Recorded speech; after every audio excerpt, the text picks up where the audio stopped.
Estamos en sulfonilurias, aplicaciones terapéuticas.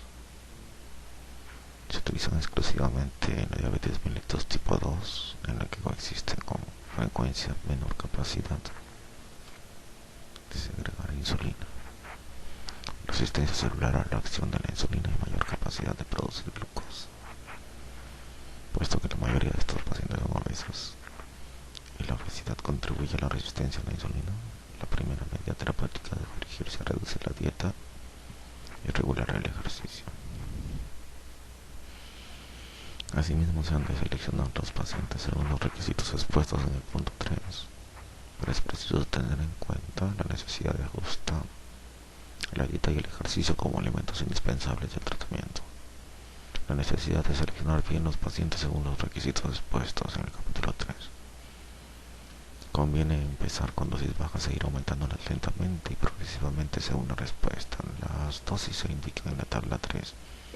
Es preciso recordar la potencia de cada preparado y su semivida. La glibenclamida es el prototipo de las sulfonilurias potentes.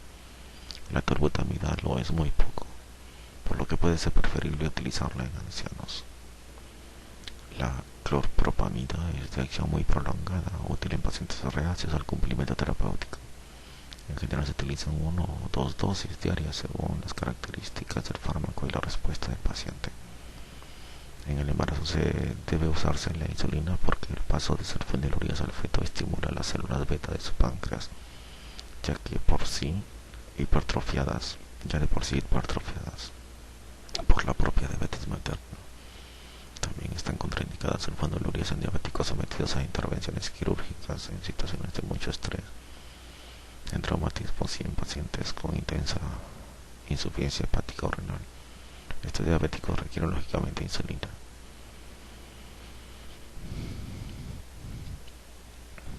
En ocasiones se puede asociar una sulfoniluria a la insulina o otros hipoglucemiantes como metformina o acarbosa para mejorar el control de la glucemia.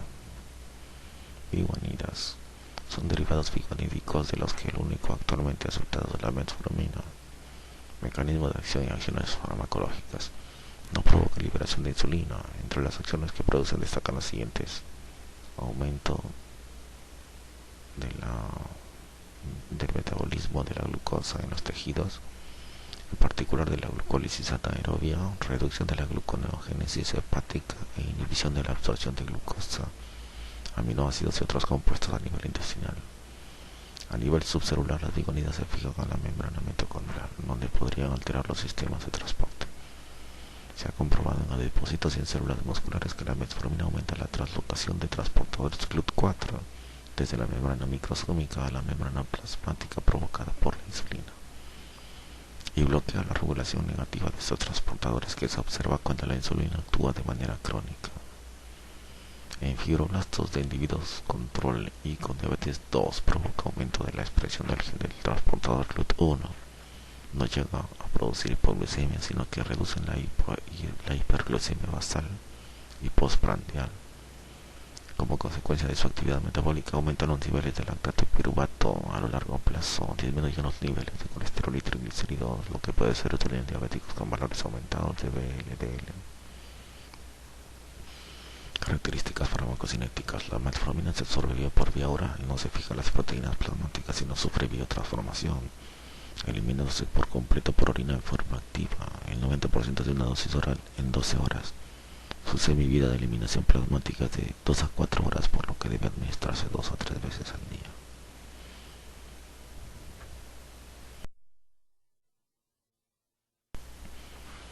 Reacciones adversas. Las más frecuentes son las gastrointestinales: anorexia, náuseas, molestias abdominales y diarrea, que aparecen en el 5 a 20% de los pacientes. La reacción más grave, aunque rara, es la acidosis láctica, que puede llegar a ser letal, pero solo aparece si se dan dosis tóxicas a dosis normales o dosis normales en pacientes con insuficiencia renal, insuficiencia cardíaca, enfermedad hepática, alcoholismo o en mujeres embarazadas. Es decir, situaciones en las que la anorexia tisular o la alteración del metabolismo celular favorece la producción de lactato. No se debe usar, por lo tanto, en estos enfermos y en situaciones en las que pueden haber acumulación de lactato, como como cetoacidosis diabética, insuficiencia pulmonar, alcoholismo, ayuno, dietas reductoras de peso y shock. El tratamiento requiere infusión de bicarbonato, insulinas y potasio.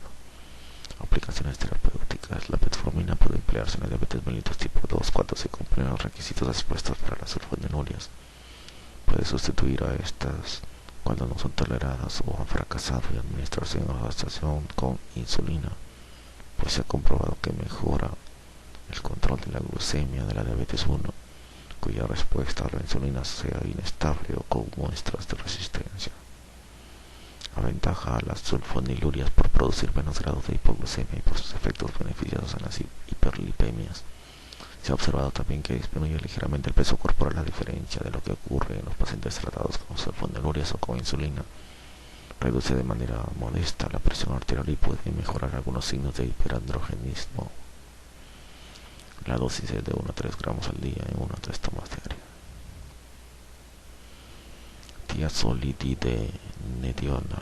Tiazolidinedionas. Son una nueva clase de fármacos hipoglucemiantes que se caracterizan por sensibilizar o incrementar la acción de la insulina sin que aumente su secreción, por lo que son útiles en situaciones en que se desarrolla resistencia a la insulina. El producto más estudiado es la troglitazona, seguido de la pioglitazona y la ciclitazona. Acciones farmacológicas y mecanismos de acción. Se caracterizan por fijarse de manera directa y actuar sobre uno de los subtipos del receptor nuclear del proliferador activador de los peroxisomas PPAR-gamma. Este receptor pertenece a la superfamilia de receptores nucleares, cuya activación desencadena la transcripción del ADN. En el caso del PPAR, pertenece a la subfamilia o clase 2, a la que también pertenece el receptor de la hormona tiroidea, del ácido retinoico y de la vitamina D. La principal consecuencia de activar el PPAR gamma es el incremento de la transcripción de genes de enzimas que normalmente son inducidos por la insulina e interviene en el metabolismo hidrocarbonado y lipídico. Por consiguiente, estos fármacos exigen la presencia de insulina, ya que en definitiva van a facilitar o incrementar su acción al disponer de un sustrato enzimático más abundante. La troglitazona aumenta la captación de glucosa por parte de las células, la fijación de la insulina a membranas porque aumenta el número de receptores, y la expresión de los transportadores GLUT1 y GLUT4 aumenta la actividad de la glucogenosintasa en músculo cardíaco. Reduce la gluconeogénesis hepática porque inhibe la actividad de las correspondientes enzimas glucogénicas e impide o previene la inhibición de la hiperglucemia. Previene la inhibición que la hiperglucemia es capaz de provocar sobre la sinasa del receptor insulínico. Todas estas acciones se traducen en una mejoría de la sensibilidad a la insulina en pacientes que han desarrollado resistencia a la insulina. Aumenta la utilización periférica de glucosa y disminuye la gluconeogénesis hepática. En consecuencia, disminuyen los niveles de glucosemia y de insulina y de la hemoglobina. Aún no sé si llegará a producir hipoglucemia.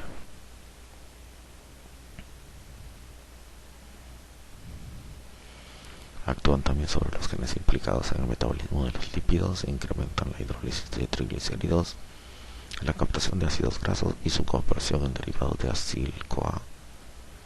Estimulan los procesos de beta-oxidación y reducen la síntesis de VLDL y de triglicéridos.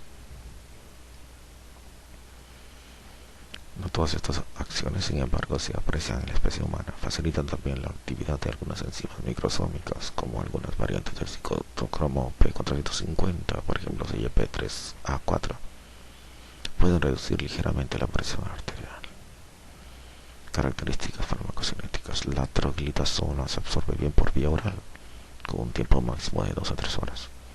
Se une a la albúmina plasmática en el 99% y se elimina principalmente por metabolización de sulfoconjugados, ácido glucurónico y quinonas. La semivida de eliminación es de 16 a 34 horas y no es afectada por la insuficiencia renal.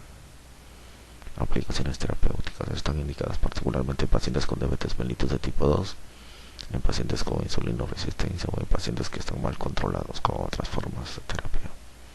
Se emplea en forma de monoterapia o en asociación con insulina. La dosis de troglitazona recomendada es de 400 miligramos una vez al día, pero se pueden alcanzar los 600 miligramos al día. Es mejor iniciar con una dosis de 200 miligramos y aumentar las pasadas 2 a 4 semanas. Reacciones adversas e interacciones. Puede producir molestias gastrointestinales de diverso carácter. En asociación con otros hipoglucemiantes puede ocasionar cierta hipoglucemia. En ocasiones ha reducido ligeramente los niveles de hemoglobina y se han descrito algunos casos de intolerancia hepática. Por su posible acción inductora puede reducir los niveles de etinilestradiol y norepinefrina, terfenadina, inhibidores de la HMG-CoA reductasa y ciclosporina. No altera en cambio el metabolismo de la warfarina. Continuaremos con inhibidores de alfa-glucosidados. Estamos en la página 906 de Flores.